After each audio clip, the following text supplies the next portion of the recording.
Welcome back, folks, and I hope you're still having a lovely day. And for the September edition of the Council Gardener, we'll be planning ahead because the garden never stops, even though we've had a great summer. We'll be learning about mulch, composting, and even visiting the countryside rangers to learn about mini beasts.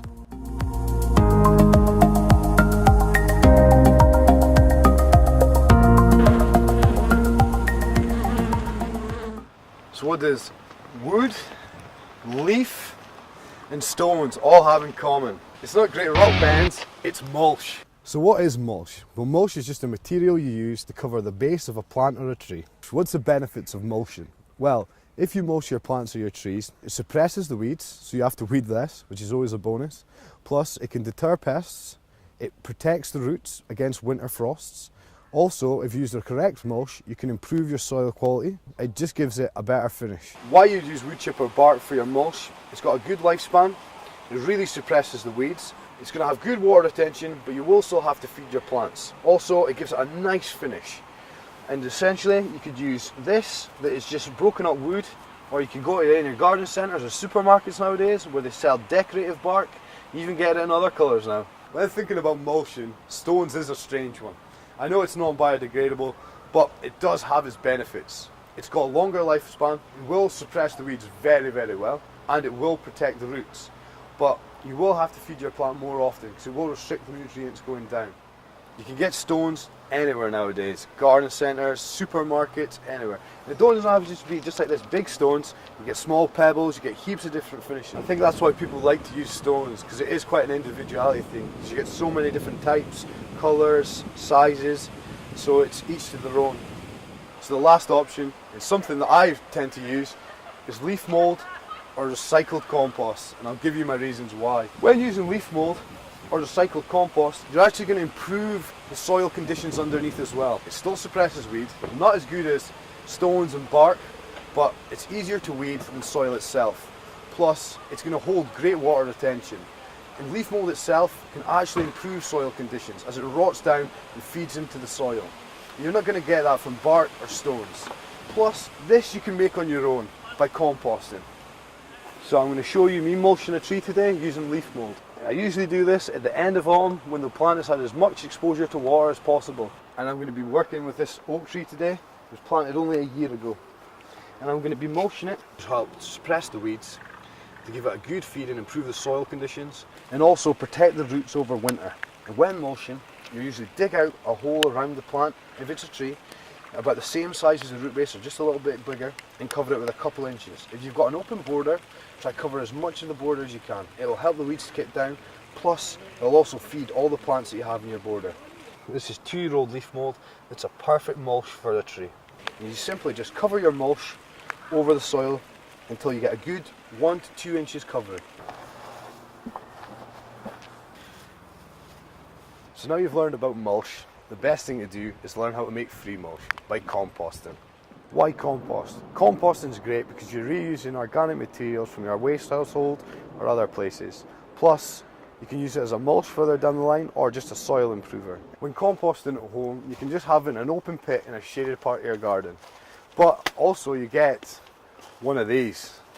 Characters from Doctor Who. No, I mean in compost bins. They come in many shapes and many different forms. You can even have such a simple design with wooden panels or even pallets on their side to cordon off your area for composting. What's great about this design is the gaps in the panels of the wood lets air get in to help the process of decomposition.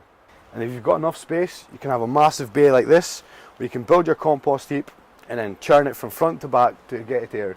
And the process is exactly the same for all the designs I've showed you. You place your organic material in your heap, and then after a while, to turn it and get the air into it, you remove what from the bottom and recycle it onto the top. This isn't a quick process. In the shortest term, it could take you 6 months for one of these plastic bins, but longer terms in open pits, it could take you 18 months to even longer. But it is a process I guarantee you that you'll get the best mulch out there, and recycling something is always helping to save the environment. The organic materials you can use to compost are broken into 2 sections. I'm going to give you examples of both, plus a section where you don't use. So one would be greens. Greens are broken into vegetables, citrus peels, weeds, grass clippings, and such forth like that. Browns is paper, leaves, hedge clippings, and cardboard. What to not put in your compost heap is bones, cat and dog litter, plastics of any type, dairy products, or meat and fish scraps. And we've had a great summer this year, and because of that we've had an increase in the beasties and insects that really help our plants, like ladybirds, butterflies, bees, hoverflies that have been pollinating all year.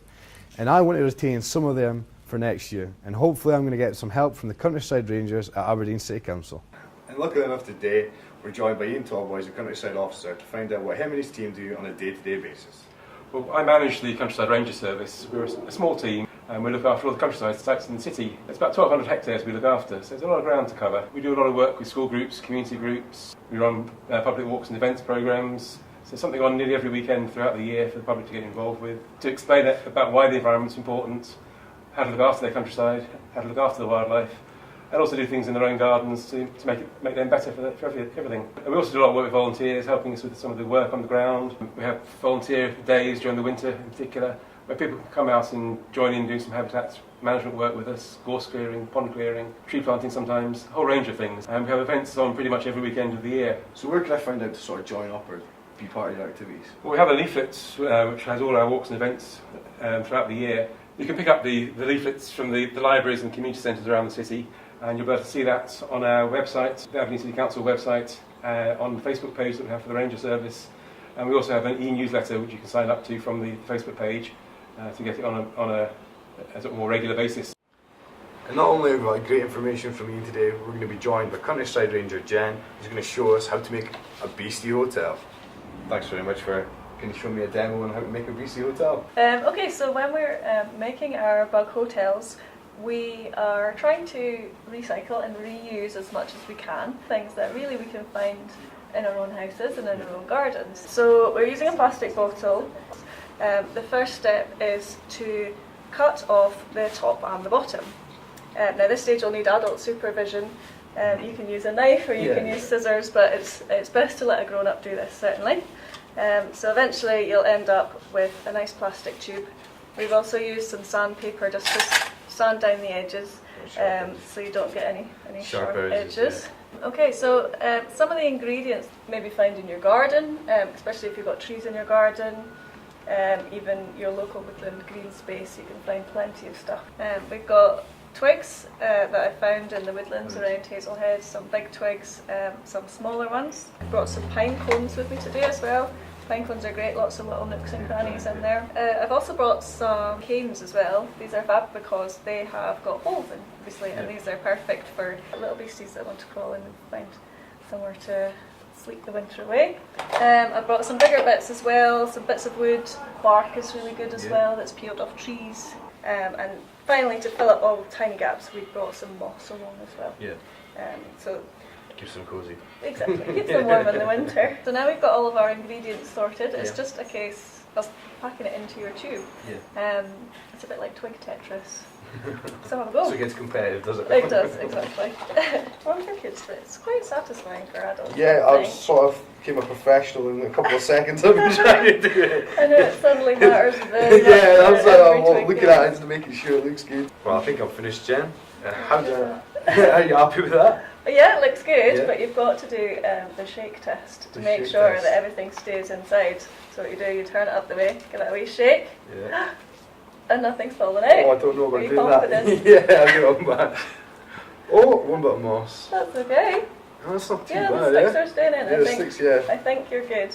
So where would I keep these, Jen? So you can put them in a variety of places around your garden. The best kind of places would be somewhere quite sheltered, maybe amongst a flower bed or sort of at the bottom of a hedge, something like that. Sometimes you can hang them up if you want. You could tie string around the tube and hang them on the side of a fence or a shed, something like that, because it will stay nice and damp and cool inside, and you'll get plenty of slaters, beetles, slugs and snails, things that like dark, damp places. So now we've got these done, you want to put them outside, see if we can help some mini beasts out? Sounds good. Yeah, let's go.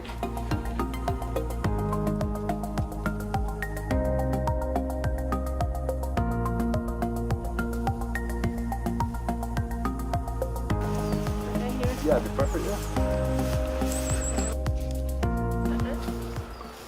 the mini beast, so hopefully enjoy that.